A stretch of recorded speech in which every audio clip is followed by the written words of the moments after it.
In a peaceful little village there lived an old woman known for her calm and cheerful nature. She had a soft smile that never seemed to faint, as if they had never seen sorrow. People in the village often came to her for advice or to sit with her when they felt sad. Her presence was comforting to everyone, even without saying anything. She made people feel better. It was as if she carried some secret about how to live happily in life. One day, a young man came to visit her. He had experienced many hardships in his life and had often noticed how she remained at peace even when others struggled. He said gently, "You are always smiling, always calm. Don't you ever feel sad? Don't things ever go wrong in your life?" The old woman looked at him for a moment. Then she smiled and said, "My life has been full of pain, more than most people can imagine. But that pain also taught me something valuable." The young man sat beside her, listening closely as she began to share her story. "When I was young," she began, "I was married and living happily with my husband. He loved me deeply. After some time, our son was born. We did not have much money, but our little home was full of love and loved her." Then she paused and became serious. "But then one day everything changed. My husband suddenly fell ill. We did not have the money for his expensive treatment. We tried everything we could, we sold everything we had, but still he passed away quietly one night." The young man's face softened with sympathy. "Even before I could fully recover from that loss," she continued, "fate struck me again. My only son, he was coming back from school one day when his peeing car hit him.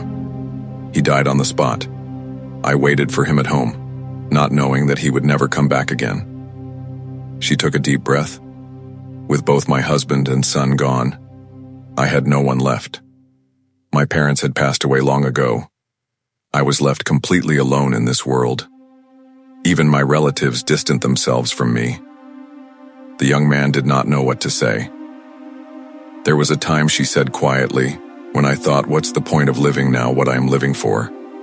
I even thought about ending my life. Then one evening, I walked to the riverbank planning to end my life. I stood at the edge thinking, if I disappear now, no one will notice. No one will miss me." The young man was stunned.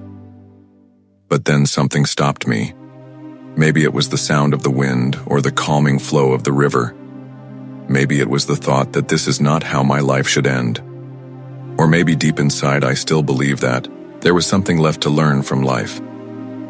She leaned back and continued, "So I gave life one more chance. I decided to live, not just to breathe, but to truly live. I stopped asking why things happened the way they did.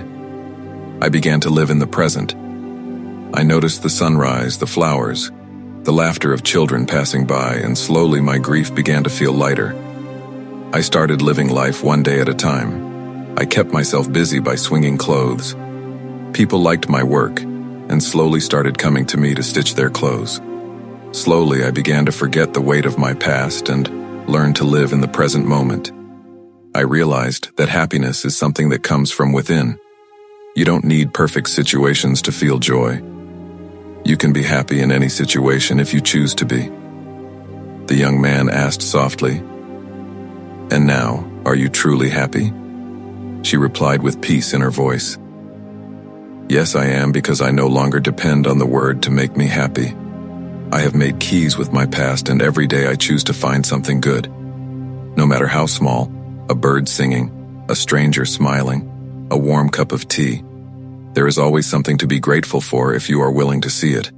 And when dark days come," she added, "I remind myself, this too shall pass. Pain does not stay forever, and joy always finds its way back." The young man stood up. He was deeply moved. "Thanks," he said softly. "You have changed the way I see life." From that day, he began to live differently. He started finding joy in the little things, stayed strong through difficult times, and remembered that even in deep sorrow, peace was still possible. Soon the old woman's story began to spread throughout the village. More and more people started to understand that happiness is not about having a perfect life, but about finding beauty in the imperfections. She had no family left, no riches, no grand legacy.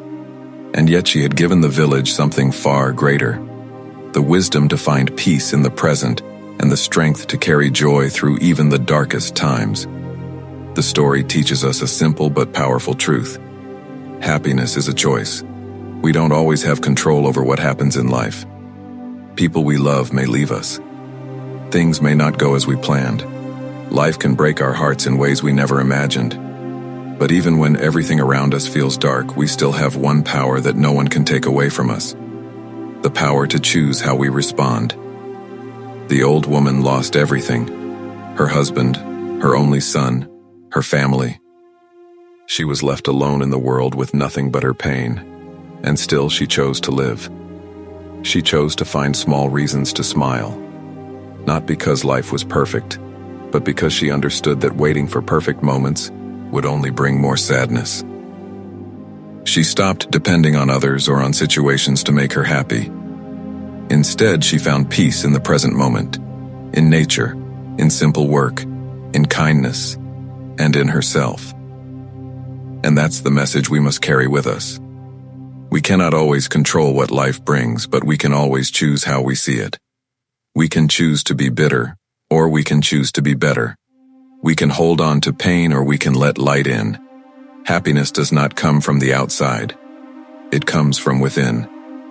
And it starts the moment we decide to look for the good even when life feels unfair.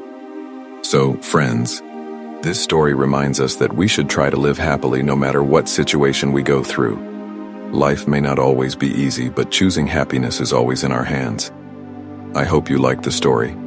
If you did, please give it a like and share with others.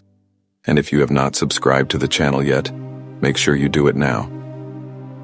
I will see you in the next video with another meaningful story. Till then, stay blessed and take care.